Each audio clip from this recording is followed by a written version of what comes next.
gumagana talaga yung music natin dyan, no? Good morning mga kapatid. Isa sa mga paboritong ulam ng mga Pinoy, of course, bopis yan. Pero para sa mga healthy living dyan, ito. Meron kaming recipe para sa inyo. Kasama, of course, si Doc Dex Macalintal. Hello, Doc mga kapatid. Hello, Dex. Justin. Hello, Good Justin. morning. Good morning.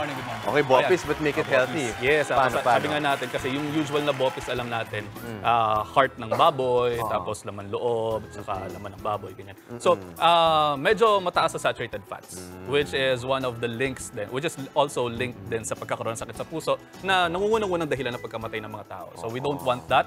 Pero gusto pa rin natin ma-enjoy yung bopis. Kaya meron tayo dito ginawang recipe ng healthy bopis. So, bopis but make it healthier. So, ang gagawin natin dito, so meron tayo dito aromatics, ang ating sibuyas, bawang, at saka ang ating konting sili. So, ang gagawin lang natin dyan, as we go around the ingredients, iluto na natin sila at bigyan natin yung benefits ito.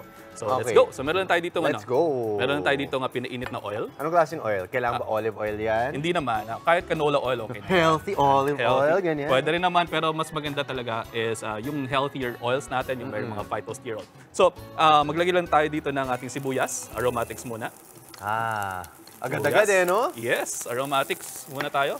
Sibuyas lang, and then pagkatapos niyan, habang naluluto ang ating sibuyas, ilalagay na natin ang ating bawang at sili. No? So, yan. So makikita nyo, medyo nagiging translucent na yung sibuyas. Lagyan nyo na yung bawang at saka yung sili ninyo. Yan. Okay. Para kumagat yung aroma, syempre. So, yan. Yan. Habang kumakagat yan dyan, iluluto na rin natin ang ating sayote. No? So, yung sayote natin, ito. Yan. Diba? So, kanino yan? Sayote. Sayote. Para kay ate. Para kay ate. Sayote. Yeah, ito. sayote. Yes. Yan. Okay. Tapos, habang naluluto to, so pag-usapan muna natin itong sayote. Kung makikita nyo, medyo greenish niya. No? So, marami tayong makukuha na antioxidant dito. At saka mapapansin nyo din yung ating ingredients, marami din kulay. Meron tayong orange, meron tayong greens, meron tayong whites. Kasi bawat kulay niyan, merong mga antioxidants tayo na nakukuha.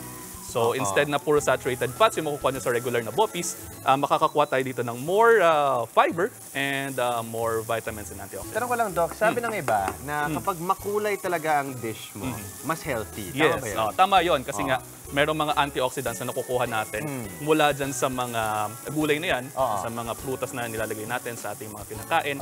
So, yun, mas healthy talaga siya. Dapat nagagaling sa mga prutas, ganyan. Gulay, hindi kasama yung candies. Hindi kasama ang candy, yung food coloring, hindi pa kasama yan dyan. Yes. So, habang naluluto to, lagyan natin itong ating kangkong stock. So, this is kangkong stock. Kangkong stock. Yes. Stock ng kangkong. Stock ni Doc. Yan, oo. Okay. And then after that, sama na rin natin itong ating carrots para maluto. Yan, carrots. And then itong ating labanos. Radish. Yan, radish. And then... Lahat to gulay, Doc. Lahat to gulay. Salad diba? to, Masarap na salad. Bopis salad to. Bopis salad. Diba? And then after that, antay lang natin na maluto-luto pa ng onte. Ilalagay na natin ang ating eggplant. Eggplant. Okay, talong. Talong. Ayan, talong. It will go talong way. Yes, it will go talong way. And then after the talong, ang isasama naman natin dyan ay ang ating mushroom. Itong mushroom yung bibigay sa atin ng flavor at saka yung texture ng parang taba. Kasi nga... Konting protein din. Konting protein din. Yan. Okay? And then habang naluluto yan, titimplahan natin. Timplahan natin yan ng ating konting salt. May tayo ditong salt. Salt. And then pepper. Salt and pepper to taste. To taste. Yan. Salt and pepper to taste. And then, meron din ako ditong tinimplang suka.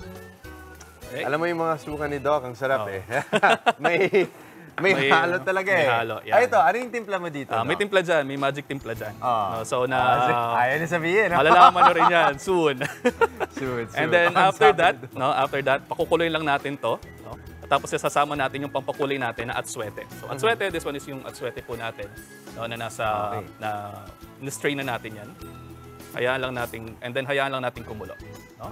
So, and then after that, hayaan lang natin siyang kumulo and then halu-haluin natin But for the interest of time, Oh. syempre, ayaw naman natin na masyadong mag-intay ang ating mga taga-tikim squad. May magic ka dyan. May magic din ako dito. So meron na tayong ginawa for you. Yun! Ito ang finished product Ito na yung natin. finished product natin. No? So makikita po rin natin yung finished product natin. Mukha talaga siyang bopis. Yan, mukha talaga siyang bopis.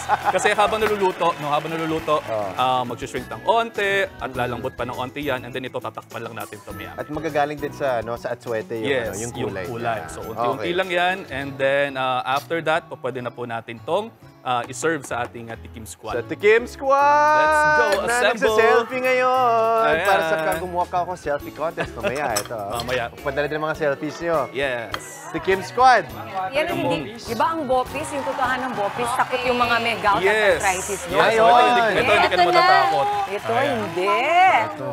So mainly mushroom siya. Mainly mushroom yung pinaka-protein. At saka yung Technically, pinaka-tabak vegan flavor. to. Yes, technically vegan. Technically Vegan dish vegan. din to. Technically vegan. Alam mo, Okay, Doc, let's meron try din akong suggestion. Kung sa mga kapatid po natin na marunong gumawa ng batter at yung mag-bake ng siopaw, pwede rin yan sa loob Yes, niya. pwede rin yan sa loob. Ay. Galing mo doon. Oo, In fact, pwede kang bumili ng mga, yung, di ba, yung Yes, buns mantaw. na. Mantaw Marami naman, sila. no? Tama, Michi. Oh, ayan. Ay, Tikman sige. niyo na yan. Dito sa GMK, nagpo-promote tayo ng Fasting. balanced diet eh. Balanced diet talaga tayo sa GMK eh. Oo naman, kanina After nga ng kita ko makasalanan kanina. ng umaga, Ito na. Ito na yung pang-balansa Parang na. talaga Hindi, sinusubok kanina eh. ka dun eh. Oo, susubok talaga ako kanina pagdating ko pa lang. Sabi ko, teka, parang kailangan natin balance. Talaga. Agad-agad, Galing, Sili yan. Yung mga Batanggenyo din talaga magaling sila magluto. Ang Parang ganun yata. Diba, no? Ayun. Wah, Ganun talaga. ang hang pa yung Ang Diba? Anghang. Kasi may Sumisipa. labu. Doc Dex, napaka-anghang. Wow! sipa. Bopis nga kasi. Saan nakita ng bopis sa inyo? Ayun na. So, yan. Kaming dalawa lang yun nakakapagsalita ng maayos. Oo nga, Sorry, that's it, no? tapos na kami magbalita. Ayan, yun yung bopis, no? Yung makikita ninyo dyan sa bopis natin. Maanghang siya. It's because yun talaga yung nakasanayan ng ating mga kapatid sa bopis. Maanghang talaga siya. Pero pwedeng i-adjust. Pwede mong i-adjust na depende. Okay. Pati yung in-adjust kanina. Ito talaga si Jester, no? Siyempre, para matikman nyo yung totoong bopis. Alam mo, kailangan ng alcohol para sa Jester, para masanitize Yes. yung mouth niya. Tama din naman. Sabi niya, mabuti na lang talaga. Dapat sinadjust mo. Tandaan mo, Okay lang yan. nakikikain lang tayo Para dito. matikman mo yung totoong bopis ng Batangas. Yun naman. Hindi kasi kayo nakapunta ng fiesta. Dahil Ayun na kasi nga. May sama ng loob. Okay, maraming salamat. Doc Dex Makalinta. Anytime. Mga kapatid, Justin Quirino po. Masayang kwentuhan at makapulahang informasyon ang hatid namin tuwing umaga. Kaya mag-subscribe na at mag-follow sa social media pages ng News 5.